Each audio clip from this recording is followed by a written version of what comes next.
Hello everyone, welcome to नया access. आज के इस लेक्चर में हम लोग पढ़ेंगे सेक्शन 1 से लेकर सेक्शन 5 तक का। ठीक, जो कि चैप्टर 1 है इंडियन पीनल कोड का। सबसे पहले क्या है, प्रीएम्बल। ठीक है, तो आईपीसी का प्रीएम्बल क्या बोलता है? Where it is expedient to provide a general penal code for India, it is enacted as follow. ठीक है, तो बहुत बेसिक सी चीज़ है, जनरल पीनल कोड होगा इंडिया के लिए। ठीक है, और उसके बाद एक एक करके सारे सेक्शंस दिए गए हैं। Okay, so this is preamble कि पूरे इंडिया के लिए एक पीनल कोड है जिसका नाम है इंडियन पीनल कोड। सेक्शन 1 क्या बोलता है? Title and extent of operation of the code. ठीक, किसी भी स्टैट्यू का जो सबसे पहला सेक्शन होता है वो अक्सर आपको यही बताता है कि title and extent of operation of the code, कि उस कोड का नाम क्या है, उस एक्ट का नाम क्या है और उसका जुरिसडिक्शन क्या है, मतलब कहाँ तक वो एक्ट एप्लीकेबल है। ठीक, सो इसमें क्या लिखा है? This act shall be called the Indian penal code and shall extend to the whole of India except the state of Jammu and Kashmir. यहाँ पे आप नोट डाउन करिए, now it is applicable to the state of Jammu and Kashmir. Okay, ये bare act पुरानी है मेरे पास। अभी की करंट सिचुएशन में जो इंडियन पीनल कोड है वो पूरी तरीके से जम्मू एंड कश्मीर पे एप्लीकेबल है। ठीक है, आर्टिकल 370 रिपील हुआ था, उसके साथ साथ Jammu and Kashmir reorganisation act आया था 2019, जिसके तहत आर्टिकल 370 के तहत जो जम्मू एंड कश्मीर को स्पेशल स्टेटस मिला था वो अब हट गया है। ओके, पहले वहाँ पे रणबीर पीनल कोड था, ठीक, आईपीसी की जगह पर अब जम्मू एंड कश्मीर पे Indian penal code completely 100% applicable है। ठीक, तो अब सेक्शन 1 कुछ इस तरह से है कि this act shall be called the Indian penal code and shall extend to the whole of India. Now section 2 क्या बात करता है? Punishment of offences committed within India. देखिए, आप एक पेन और कॉपी लेके बैठिए तो आप नोट डाउन करते जाइए जो मैं बता रहा हूँ। सबसे पहले punishment of offences committed within India, ये बात करता है इंट्रा टेरिटोरियल जुरिसडिक्शन की। ठीक, सेक्शन 2 किसकी बात करता है? इंट्रा टेरिटोरियल जुरिसडिक्शन की। ठीक, भारत की सीमा क्षेत्र के अंदर आईपीसी का जुरिसडिक्शन है वो क्या रहेगा, किन लोगों पे रहेगा और कैसे रहेगा। ठीक, भारत के सीमा क्षेत्र के अंदर extend to the whole of India है ना, तो होल ऑफ इंडिया के अंदर क्या रहेगा वो बता रहा है हमारा इंट्रा टेरिटोरियल जुरिसडिक्शन। तो क्या बोलता है?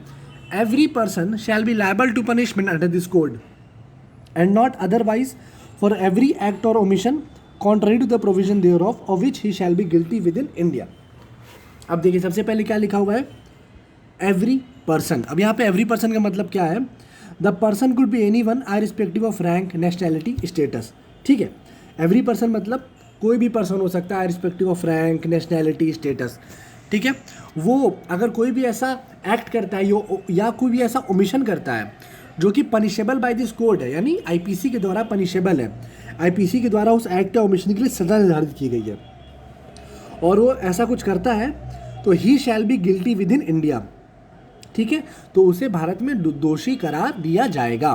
ठीक, फिर से आपको समझाता हूँ, साधारण शब्दों में समझिए। कोई भी व्यक्ति भारत के सीमा क्षेत्र के अंदर with in the territorial limit of India कोई भी ऐसा कार्य करता है जो कि विधि विरुद्ध है, ठीक है, जो कि आईपीसी के अगेंस्ट है, यहाँ पे स्पेसिफिकली आईपीसी की बात हो रही है, जो कि इंडियन पीनल कोड के विरुद्ध है। ठीक है, कोई भी ऐसा एक्ट करता है, कोई भी ऐसा ओमिशन करता है जो कि इंडियन पीनल कोड के किसी भी प्रोविजन के कॉन्ट्ररी है, विरुद्ध है। ठीक है, तो वो दोषी करार किया जाएगा विद इन दी इंडिया। अब देखिए, केस लॉ है, आप लोग लिख लीजिए। Jatendra Nath Ghosh versus chief secretary of government of Bengal, 1932 का केस है। इसमें क्या कहा कोर्ट ने? It is no defence that a foreign he did not knew that he did wrong, the act not being an offense in his own country, so plea was rejected। ठीक है, एक foreigner था, उसने यहाँ पे एक act ऐसा कर दिया था जो कि उसके अपने देश में ऑफेंस नहीं है, तो कोर्ट ने कहा कि ये कोई डिफेंस नहीं हो सकता। ठीक है, क्योंकि हमारे यहाँ भी ऐसा माना जाता है कि मिस्टेक ऑफ लॉ तो कोई एक्सक्यूज़ है ही नहीं। ठीक, तो ये इसका एक केस लॉज हो गया। अच्छा, इसके कुछ एग्जेम्पशन भी है, एग्जेम्पशन आप लोग नोट डाउन कर लीजिए।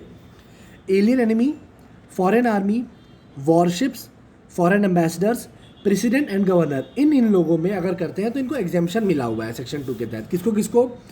एलियन एनिमी अगर एक्ट ऑफ वॉर में कोई एक्ट करता है, फॉरेन आर्मी अगर बाई कंसेंट आपके टेरिटोरियल में एंट्री करती है, वॉरशिप्स, उसके बाद फॉरेन एम्बेसडर जो राजदूत होते हैं जो दूसरे देश के होते हैं हमारे देश में आए रहते हैं, और प्रेसिडेंट और गवर्नर, ये तो ऐसे ही इम्यून है, आप लोग कॉन्स्टिट्यूशन में पढ़े हुए हैं। नाउ सेक्शन 3 एंड सेक्शन 4, ये देखिए सेक्शन 3 और सेक्शन 4 किसकी बात करता है? एक्स्ट्रा टेरिटोरियल ऑपरेशन की बात करता है, सिंपल। ठीक है, सेक्शन 2 बात कर रहा था intra territorial operation, section 3 section 4 किसकी बात कर रहा है? एक्स्ट्रा टेरिटोरियल ऑपरेशन की बात करता है। सेक्शन 3 क्या बोलता है? Any person liable by any Indian law to be tried for an offence committed beyond India shall be dealt with according to the provision of this code for any act committed beyond India in the same manner as if such act had been committed within India. सबसे simple example समझाता हूँ। ए नाम का एक आदमी है जो कि इंडियन सिटीजन है, वो युगांडा में जाके मर्डर कर देता है। युगांडा दूसरा देश है, वहाँ पे जाके मर्डर कर देता है, ठीक है। अगर वो पर्सन ए इंडिया में जहाँ पे भी पाया जाएगा उसको मर्डर के लिए ही उसका ट्रायल जो है वो किया जाएगा, ठीक है। उसको सज़ा दी जाएगी अगर वो दोषी पाया जाता है तो, ठीक है। तो कोई भी पर्सन जिस पे भी इंडियन लॉ है, जिस पे भी इंडियन लॉ एप्लीकेबल होता है, मतलब वो कौन हो सकता है, तो इंडियन लॉ किस पे एप्लीकेबल होता है, इंडियन सिटीजन पे, ठीक, who is a citizen of India, ठीक है। वो कोई भी ऐसा ऑफेंस करता है, कोई भी ऐसा क्राइम करता है भारत की टेरिटोरियल लिमिट के बाहर जाके, ठीक है, तो वो जब जहाँ कहीं भी इंडिया में उससे पकड़ा जाएगा तो उसको ऐसे ही डील किया जाएगा जैसे उसने वो कमिट कहाँ किया हुआ है, उसने वो एक्ट कमिट किया है इंडिया के अंदर। तो ये हमारा बताता है सेक्शन 3। सेक्शन 4 क्या बोलता है, extension of code to extra territorial offences, ठीक है। ये सेक्शन 3 का एक्सटेंशन है।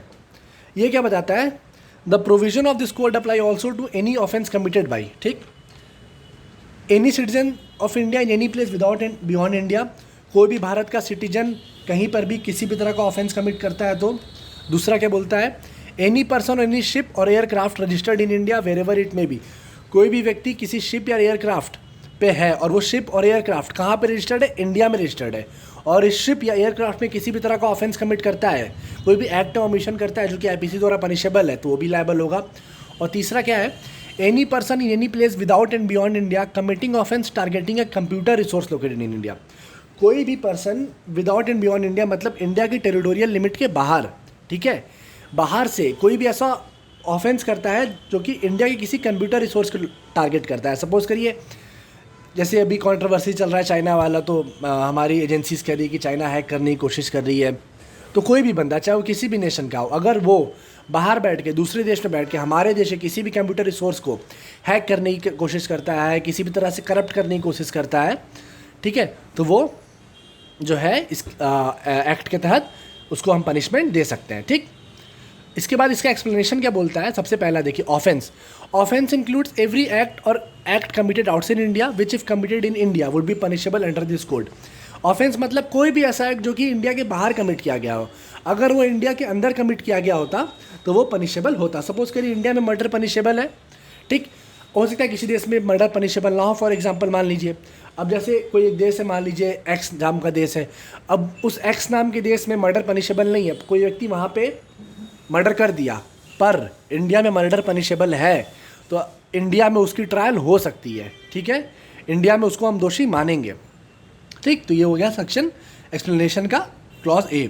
नाउ क्लॉज बी क्या बोलता है, ये कंप्यूटर रिसोर्स की डेफिनेशन बताता है। तो आप आईटी एक्ट देखेंगे तो आईटी एक्ट में section 2 sub clause section 2 clause 1 sub clause के में जाएंगे तो आपको कंप्यूटर रिसोर्स की डेफिनेशन मिल जाएगी, ठीक, बस इतना ही जानना है, ठीक। इसके बाद ये इलस्ट्रेशन है जो मैंने आपको बता दिया, A who is a citizen of India commits a murder in Uganda, he can be tried and convicted of a murder in any place in India in which he may be found. A क्या है, citizen of India है, murder कहाँ पे किया, Uganda में किया है, जाके भारत में नहीं किया, युगांडा में किया है, ठीक है। तो भारत में वो जहाँ भी जिस भी प्लेस पे मिलेगा उसको ट्राई और कन्विक्ट किया जा सकता है। तो ये हमारा है। उसके बाद सेक्शन 5 है, लास्ट सेक्शन है। ये क्या बोलता है, certain laws not to be affected by this act, ठीक। ये क्या बोलता है, Nothing in this act shall affect the provision of any act for punishing mutiny and desertion of officers, soldiers or sailors or airmen in the service of the government of India or provision of any special or local law. Simple शब्दों में समझिए, ठीक है। जो army है वो govern होती है आर्मी एक्ट 1950 से, जो नेवी है वो गवर्न होती है नेवी एक्ट 1957 से, और जो इंडियन एयरफोर्स है वो गवर्न होता है इंडियन एयरफोर्स एक्ट 1950 से। तीनों सेनाओं में किसी भी तरह का डिजर्शन ऑफ ऑफिसर्स, म्यूटिनी कोई ऑफिसर करता है, ठीक है, या आर्मी में सोल्जर, नेवी में सेलर या एयरफोर्स में एयरमैन, तो जो उसको सज़ा दी जाएगी वो आईपीसी के तहत नहीं दी जाएगी, उनको सज़ा उनके respective army act, navy act और इंडियन एयरफोर्स एक्ट के तहत दी जाएगी। पहला क्लॉज तो ये बोल रहा है। और दूसरा क्या बोलता है, ठीक है, ये जो कोड है आपका इंडियन पिनल कोड, ये स्पेशल और लोकल लॉ पे अप्लाई नहीं होता है, ठीक है। स्पेशल और local law section 41 and section 42 आप पढ़िए, अभी आगे मैं बताऊंगा, तो उसमें डेफिनेशन दिया गया है, ठीक है। तो ये जो कोड है आपका स्पेशल और लोकल लॉ में नहीं देता है, ठीक है। सेक्शन 5 एक तरह का सेविंग क्लॉज है एंड इसमें सिंपल है कि स्पेशल प्रोविज़न जो है वो प्रिवेल करता है जनरल प्रोविज़न को, ठीक है। जैसे army, navy, air force act, special law, local law, ये सब स्पेशल प्रोविज़न है और यहाँ पे इस केसेस में ये जनरल प्रोविज़न जो कि आईपीसी है इसको प्रिवेल करते हैं। Okay, so this was all about. अगर आपको ये वीडियो पसंद आया तो प्लीज़ लाइक करें, सब्सक्राइब करें और अपने किसी एक दोस्त को शेयर करें और कमेंट करके बताएं मैंने अपने पिछले वीडियोस में नोट से पढ़ा है कि मैं आपको नोट से पढ़ाऊँ या मैं आपको डायरेक्टली बेयर एक्ट से पढ़ाऊँ। ओके, और हमारी इंडियन पिनल कोड की कंप्लीट लेक्चर सीरीज़ है, अवेलेबल है। आप नोट्स हैं, आप एक बार डिस्क्रिप्शन बॉक्स को चेक करिए, मैंने पूरी डिटेल डाली हुई है उसमें। टिल देन, जय हिंद, गुड बाय।